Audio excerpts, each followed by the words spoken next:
the group, what do you do now for your professional calling?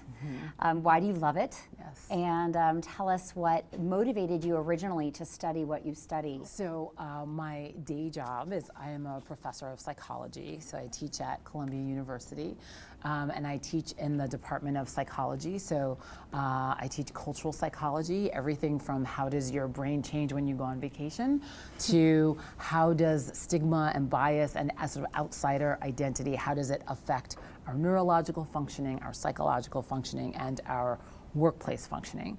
I also have a research lab, and so just like the movies, it's actually in the basement.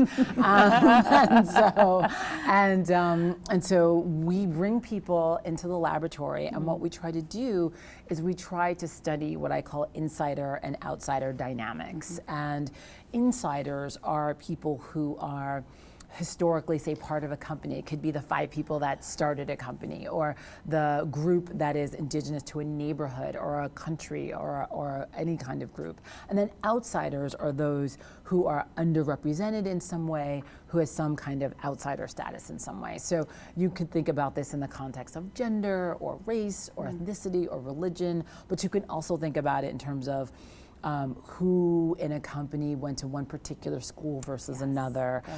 You could think about it in terms of the founders of a company or people whose parents have always worked in corporate America versus those who are new. So what I like and what I have started to show is that the insider-outsider dynamics may be local in terms of what the group is, but everybody experiences outsider status in some contexts. Everyone experiences insider status in some contexts. And so I've been doing a lot of work on what does that look like? What does that feel like? What are the neurological underpinnings? And how can we bridge those gaps? Absolutely. Whenever I talk to companies, the starting point is, what is the structure of the company that either facilitates performance of all groups or undermines performance for all groups? So rather than sort of looking inside people for talent, looking at personality matrices, we really need to think about what is the structure of the company. And I'll give you a couple of different examples. But where stereotype comes in and stereotype threat comes in is the general idea that when you belong to a group that has some kind of outsider status, and you are in a really hot performance situation, you're taking a CPA exam, you're giving an interview, it's right before year-end evaluations. If you belong to a group of which there are stereotypes about your intellectual ability, so for instance, African Americans not being particularly smart, women not being particularly smart, but only in the area of like mathematical performance. According and to the Google memo writer, that would be a true statement. In those contexts, there is a worry about being seen through the lens of that stereotype, and that can undermine performance, actual workplace performance. And so you can see it on literally when you sort of take a slice of the brain, you can see that the part of the brain, the amygdala, that's associated with anxiety is sort of amplified, and the prefrontal cortex, the part of the brain that's associated with learning and memory, is sort of tamped down. But what that translates into is 3 things. One is your workplace performance just is not as good as it could be.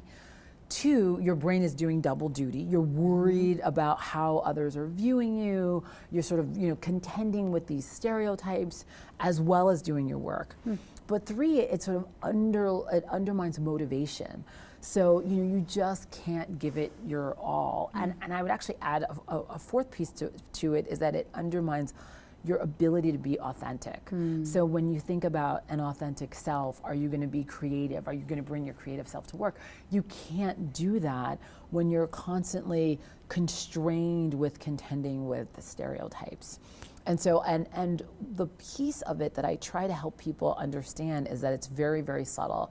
For instance, I was working with a financial firm, and a woman told me a fantastic, well, for me it's fantastic, but it's not so fantastic, a story about how she was on a panel. And on this panel, they had chairs, and the chairs were sort of the height of a standard man. So she's on this bar stool with her legs kind Been of there. swinging, Yep. you know, swinging in the It doesn't occur to people. and sort of These are feeling kind uncomfortable. of really small. And this is a structural feature. It's just a chair, but it's just another reminder that her identity and physiology is actually one of outsider status. Those chairs were not made for her. And you might think about it, well, why are we talking about chairs? It's one instance in which it's just a cognitive reminder of insider outsider. You know, you can think about this in terms of extramural sports that they have at work, which are great ways to get people to come together, but also it's another reminder of an insider-outsider dimension. Those who can play and those who can't. Yes. And even if you can't play, you have to pretend like you can play. That's right.